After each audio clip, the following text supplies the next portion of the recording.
Humpty Dumpty sat on the wall and Humpty Dumpty had a great fall. Unfortunately, Humpty Dumpty didn't know what I'm about to tell you about balance and the health of the brain. So hopefully by the end of this talk, everybody in the room will be better armed to avoid the fate that Humpty met.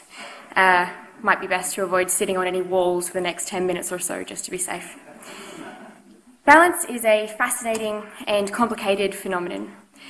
Most of you will be familiar with the idea that it has something to do with the inner ear, and some of you might even know that it has something to do with some fluid moving around in there.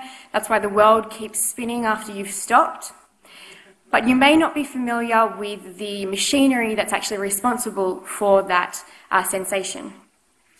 It's called the vestibular apparatus, and it's responsible not just for that sensation, but for most of the primary input about balance into the brain. If we zoom in a little bit here, we can see that the vestibular apparatus, this machinery that's responsible for balance, is made up of several parts. We have 3 semicircular canals that are arranged at kind of 60-degree angles to each other, and we have a saccule and a utricle. The last 2 there we call otolith organs. They have lots of little crystals in them made of calcium carbonate, and they look like little pebbles, and they actually move around like little pebbles in the fluid. They interact with little hair cells in the utricle and the saccule, and they send information about the head's position relative to the rest of the body to the brain.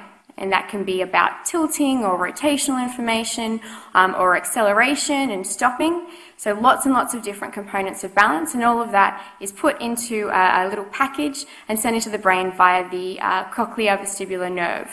That nerve is the focus of a lot of the research in my lab, but my project actually focuses more on the auditory part of the nerve, and so today we're going to talk about the vestibular part.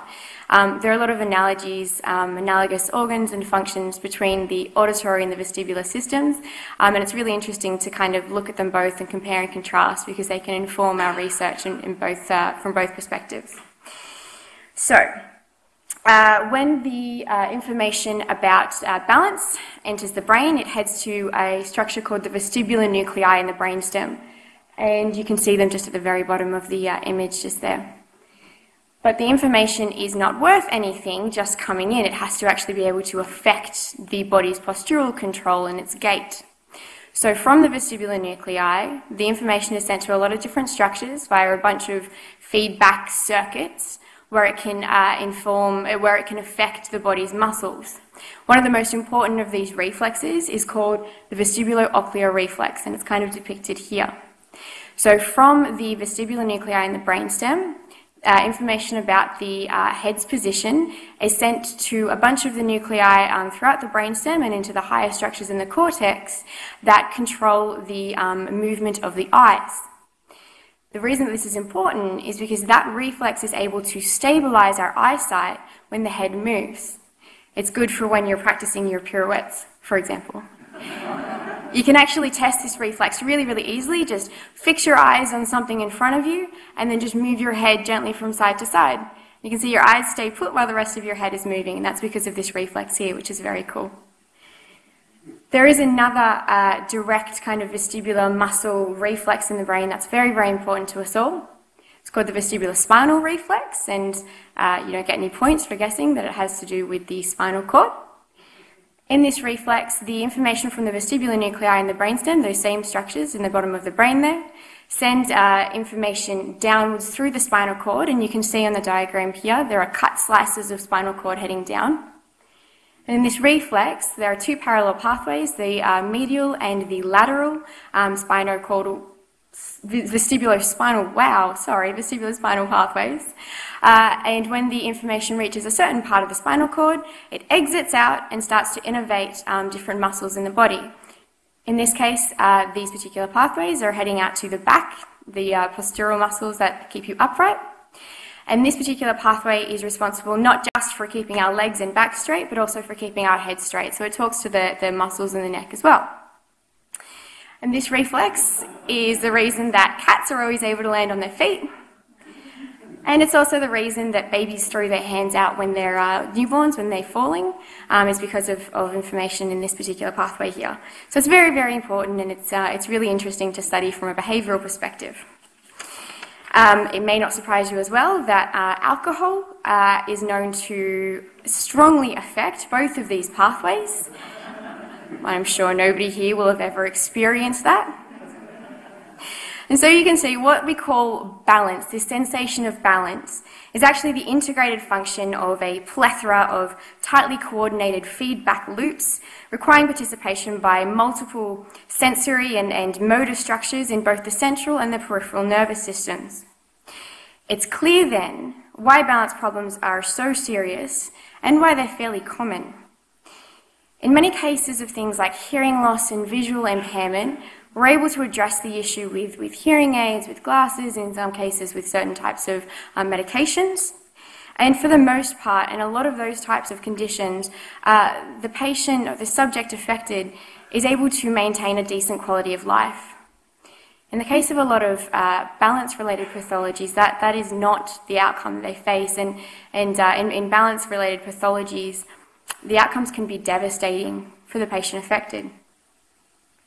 Historically, it's been understood that particular parts of the brain become structurally or metabolically compromised with certain conditions disproportionate to the rest of the brain, and that this inevitably translates into a range of balance problems. We have ways of testing for the health of this system, and we've actually developed assays for correlating the health of this system. So our results on a simple balance test, we're able to correlate that with general brain health. So we can use our ability to balance as an indicator for brain health in general. But for many neurodegenerative related balance issues, there has often in history been no satisfying resolution. It's generally been accepted that a decline in a person's postural control or gait and the associated cognitive deterioration will continue as a given disease progresses, and that the end result of this situation is fixed. However, this dogma is beginning to change. We know that the parts of the brain associated with motor control, like I've said, are disproportionately affected in many neurodegenerative diseases, and most of you will be familiar with a lot of these. Parkinson's is the big one that comes to mind, but also Alzheimer's disease, acute cortical stroke, a thing called cerebral ataxia, which affects your cerebellum, which is in charge of a lot of your motor control. Huntington's disease is another big one, and the list goes on. We know that general cognitive decline often parallels these processes. Therapeutic approaches to many of these diseases in the past have included basic physical training, strength exercises, cardiovascular drills, and increasingly balance training, with the aim to directly counteract one of the major pathologic sequelae of these diseases, which is the muscle atrophy, the loss of muscle. However, recent studies have found that patients who undergo strength and, crucially, balance training in these conditions test better across not just endurance and strength training exercises, but also across many components of executive function, including spatial awareness, short-term and working memory, and selective attention. It seems that intervening in neurodegenerative disease cases with physical activity, general exercise is good, but especially with balance training, is able to slow down the progression of the disease. We haven't yet been able to prove that we can reverse any of them, but certainly if we can keep them on hold so a person can maintain their independence and their mobility and their general health, that's a huge step. Since it's World Parkinson's Day, I'm going to give you a brief example of how this is being used in Parkinson's treatment. In 2015, a group of researchers and physiotherapists and a team in Sweden got together with a group of 100 patients with a Parkinson's diagnosis.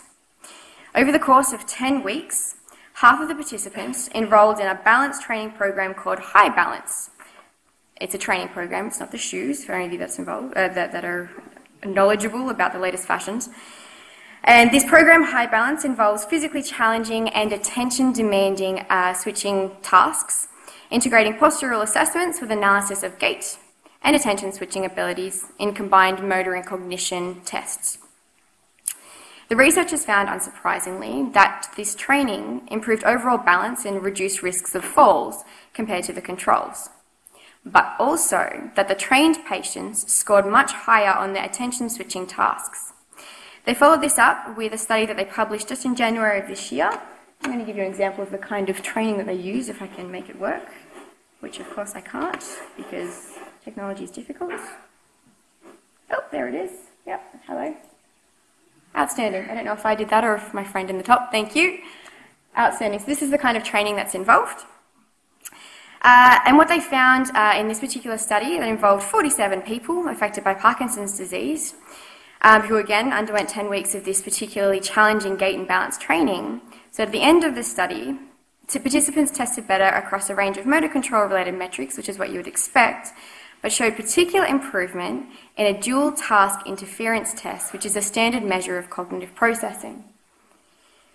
This is one example from one group, but the link between balance training and better outcomes in Parkinson's patients is increasingly being studied. And consistently, balance training is proving to be a powerful tool in the fight against Parkinson's and Parkinson's-related neurodegeneration. And it's not all just bouncing balls and bending over. According to a recent study out of Brazil, incorporating a Wii Fit session into your daily stretching and strengthening exercises may help to improve your daily living activities. So next time you're caught playing video games, instead of taking out the trash, you can say it's for your cognitive health. You're welcome. Balance is an extremely interesting phenomenon. It's complicated and we often take it for granted, all of us. But more and more researchers are understanding its value, not just as a diagnostic metric, but also as a powerful tool for defending against the devastating effects of neurodegeneration. This approach to translational science is not just important in the context of Parkinson's disease, dementia or stroke recovery, but also in its ability to inform us about the connectivity of the sensory and motor systems, about the fluid nature of neural feedback circuitry, and about how our understanding of the fundamental nature of the brain as an organ, as a processing unit, and as a centre of control can shape the medical interventions of tomorrow. Thank you.